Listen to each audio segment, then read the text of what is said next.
Lallai ta tabbata za a cire wa Nijar dukkanin takunkumin da ƙungiyar ECOWAS ta saka wa ƙasar Nijar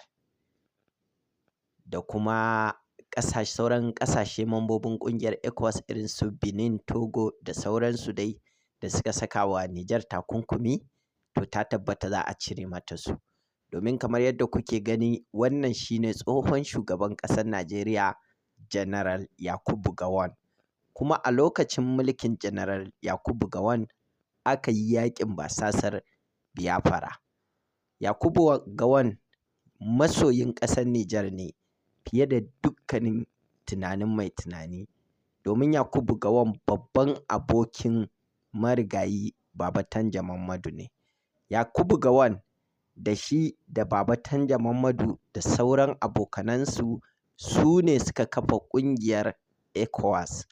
Yakubu Gowon a lokacin mulkinsa aka yi yaƙin basasar Biafra, wanda ƙiri-ƙiri yana ji yana gani ƙasar Faransa ta nuna goyon bayanta ƙarara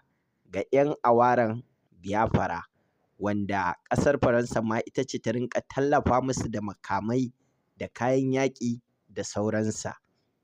Kasancewar Baba Tanja Muhammadu yana raye, da shi da manyan ƙasar Nijar suka ce su fa ba za su zuba ido yaƙi ya ci arewacin Najeriya ba, inda a nan suka rinƙa tura sojojinsu arewacin Najeriya domin su shiga a fafata wannan yaƙi da su, don ganin an tabbatarwa da al'ummar arewacin Najeriya nasara da kuma goyon baya. Tabbas a lokacin sun yi wa Yakubu Gowon babban halacci, shi isa tun daga lokacin da aka sa wa ƙasar Nijar takunkumi, Yakubu Gowon bai rintsa ba, babu dare babu rana, yau yana fadar shugaban ƙasa, gobe yana tare da shugaban ƙasa wajen ganin lallai sai an cire wa Nijar takunkumin da aka saka mata. To alhamdulillahi, a yau Yakubu Gowon ya yi hira da manema labarai, ya ce ko a yanzu ya mutu ya koma ga Allah, ya san zai yi farin ciki, kuma ya san ya cika halaccin da Baba Tanja Muhammadu ya yi masa,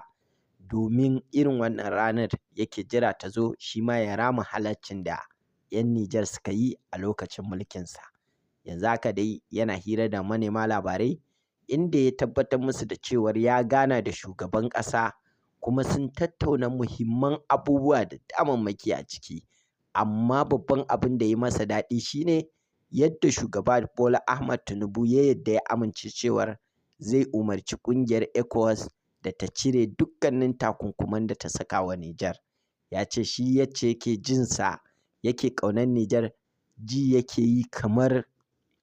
ma shi ɗan Nijar ne, domin a lokacin mulkinsa ba zai iya kwatanta irin halaccin da sojojin Nijar suka yi masa ba, da manyan Nijar wajen ganin sun dafa a yaƙin da yake yi da Biafra, har Allah ya ba shi nasara. Yanzu abin da ya rage shi ne taron da ƙungiyar ECOWAS ta ce za ta yi don tattauna batun cire takunkuman da ta saka wa Nijar. Ya ce wannan abu shi ne ya fi masa daɗi daga cikin abubuwan da suka tattauna da Bola Ahmad Tinubu. To tabbas daman Hausawa sun ce ɗan halak shi yake rama halacci, kuma Yakubu Gowon masoyin Nijar ne, duk duniya ta sani. Duk wanda ya san tarihi ya san cewar Yakubu Gowon masoyin Nijar ne, don ko bayani zai yi mana a arewacin Najeriya yana faɗan cewan al'ummar arewacin Najeriya su riƙe wannan a ransu, ko bayan baya duniya, to fa al'ummar arewacin Najeriya al'ummar ƙasar Nijar sun yi mana halaccin da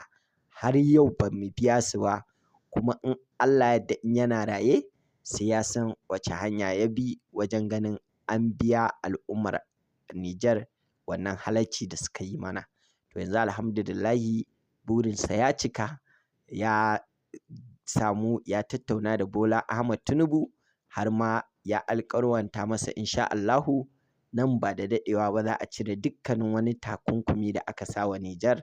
Za a buɗe boda, za a buɗe bodar Nijar da Najeriya, za a buɗe bodar Benin da Nijar, za a buɗe dukkanin wata boda da aka kulle da dukkanin wani takunkumi da aka saka wa ƙasar ta Nijar, za kuma a mayar musu da dukkanin kuɗaɗensu na bankunan da ke ƙasashen waje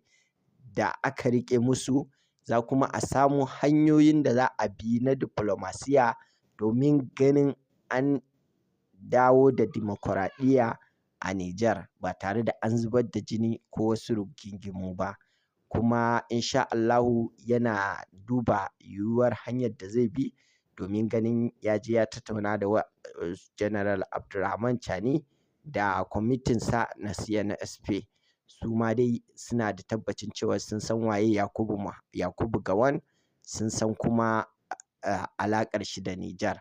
Don kamar yadda kuke gani shi kaɗai ne ya rage a raye daga cikin manyan jigajigan sojojin da suka kafa ƙungiyar ECOWAS. Kuma ya ce in Allah da in dai yana da rai yana numfashi ba zai taɓa bari ƙungiyar ECOWAS ta cuta ma Nijar ba.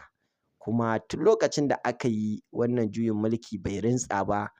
kuma tun lokacin da ƙungiyar ECOWAS ta ce za ta kai wa Nijar hari, ya ce to ba zai taɓa bari hakan ta faru ba, da izinin Ubangiji zai yi dukkanin mai yiwuwa wajen ganin hakan ba ta faru ba. Kuma cikin ikon Allah hakan ba ta faru ba. Yanzu haka dai yana shiga ta ƙarƙashin ƙasa, misali a ɓoye kenan, wajen ganin an sulhunta tsakanin ƙungiyar ECOWAS da kuma sojojin da suka yi juyin mulki. Shi dai fatansa shi ne ya ga an rabu lafiya ba tare da an zub da jini ba. Kuma mu ma fatanmu da addu'armu shi ne Ubangiji Allah ya sa a yi rabu lafiya ba tare da, kamar yacce aka yi juyin mulkin ba tare da an zub da jini ba, Ubangiji Allah ya sa a yi wannan sulhu lafiya ba tare da an zub da jini.